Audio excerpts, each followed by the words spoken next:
Assalamualaikum warahmatullahi wabarakatuh. Selamat pagi, Pak Nasir dan teman-teman. Di sini kami dari kelompok 11 akan mempresentasikan hasil diskusi dari kelompok kami yang berjudul Fundamentalisme, Faham, dan Aliran dalam Islam. Sebelumnya, perkenalkan, saya Antariksa Daerah Nirmala selaku moderator yang akan memandu jalannya presentasi pada pagi hari ini. Dan izinkan saya untuk memperkenalkan anggota dari kelompok kami.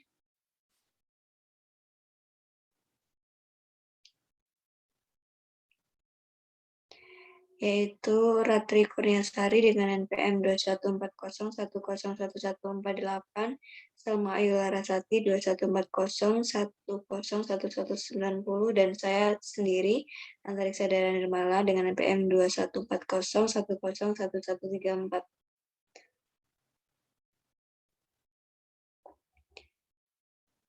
Pengertian dan asal-usul istilah fundamentalisme. Istilah fundamentalisme pada awalnya dimunculkan oleh kalangan akademisi Barat dalam konteks sejarah keagamaan dalam masyarakat Barat sendiri. Fundamentalisme secara harfiah berarti dasar dan merujuk pada gerakan Protestan Amerika awal abad ke-20 yang menyerukan agama untuk kembali kepada penafsiran Injil secara puritan. Fundamentalisme dianggap sebagai aliran yang berpegang teguh pada fundamen agama Kristen melalui penafsiran terhadap kitab suci agama itu secara rigid dan literalis. Sedangkan secara terminologi, fundamentalisme adalah aliran pemikiran keagamaan yang cenderung menafsirkan teks-teks keagamaan secara rigid, kaku, dan literalis tekstual. Munculnya fundamentalisme juga terkait dengan reaksi terhadap adanya gerakan reformisme dan liberalisme. Sementara di dalam Kamus Oxford, fundamentalisme didefinisikan sebagai pemeliharaan secara ketat atas kepercayaan agama tradisional seperti kesempurnaan Injil dan penerimaan literal agama yang terkandung di dalamnya sebagai fundamental dalam pandangan Kristen Protestan. Next. Kedua yaitu lahirnya gerakan Islam fundamentalisme.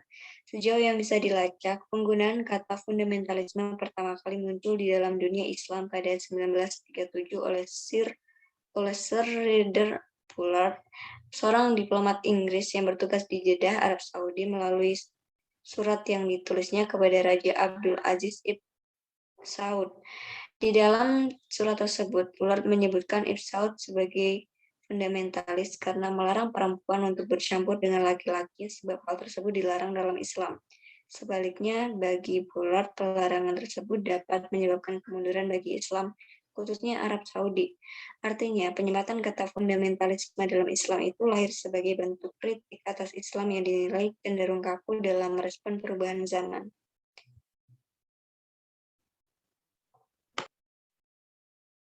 Yang selanjutnya yaitu karakteristik Islam fundamentalisme. Karakteristik Islam fundamentalisme yang pertama yaitu cenderung melakukan interpretasi literal terhadap teks-teks suci agama, menolak pemahaman konstekstual atas teks agama karena pemahaman seperti ini dianggap akan mereduksi kesucian agama. Yang kedua, menolak pluralisme dan relativisme. Yang ketiga, memonopoli kebenaran atas tafsir agama, dan yang keempat yaitu mempunyai korelasi dengan fanatisme, eksklusivisme, intoleran, radikalisme, dan militanisme.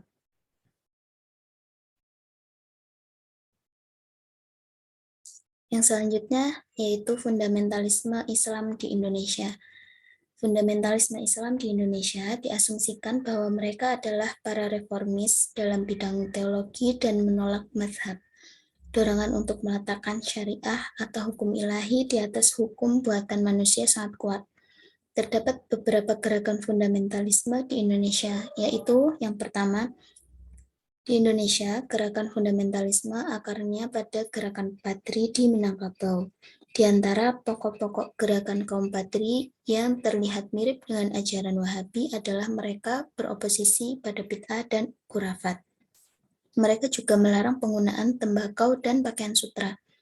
Tak hanya gerakan Patri, menurut Van Bruynesen, gerakan paling puritan di lingkungan umat Islam Indonesia adalah PERSIS atau Persatuan Islam.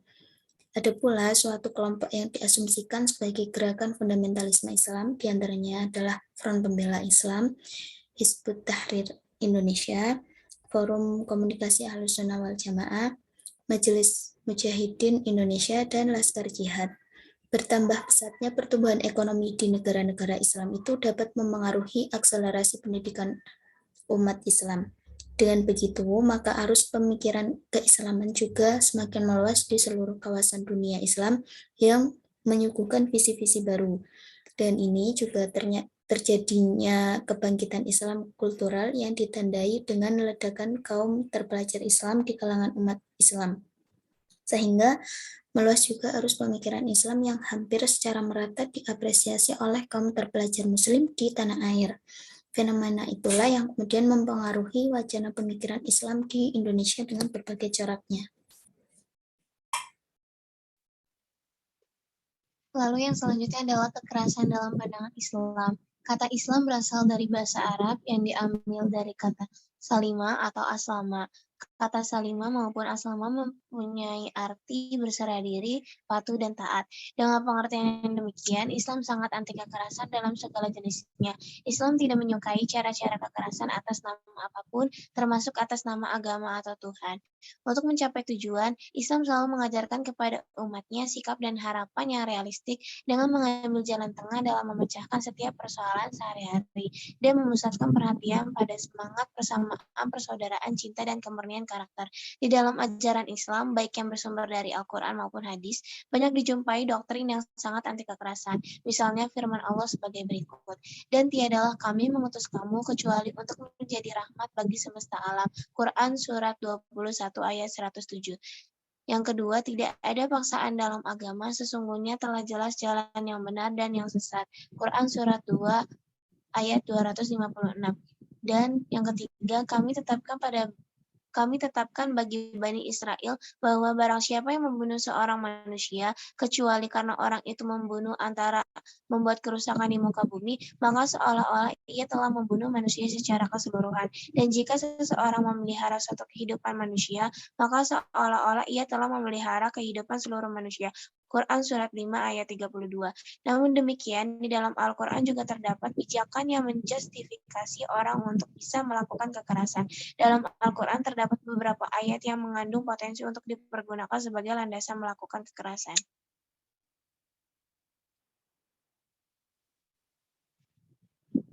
Lalu yang selanjutnya adalah sikap terhadap kelompok fundamentalisme.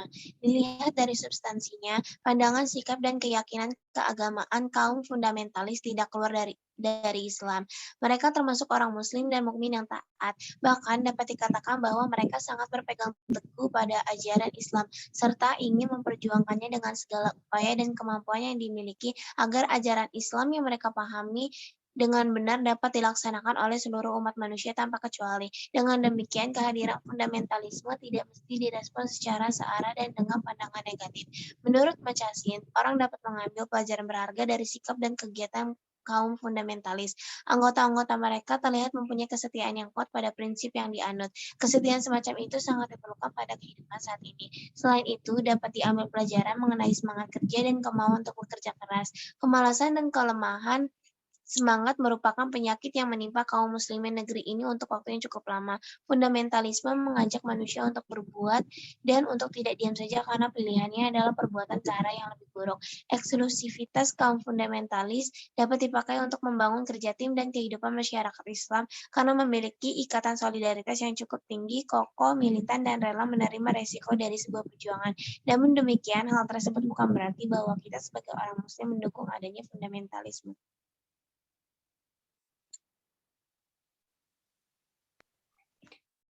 Sekian presentasi dari kelompok kami. Apabila ada kesalahan dalam bertutur kata, kami mohon maaf yang sebesar-besarnya. Saya tutup presentasi pada pertemuan hari ini. Wassalamualaikum warahmatullahi wabarakatuh.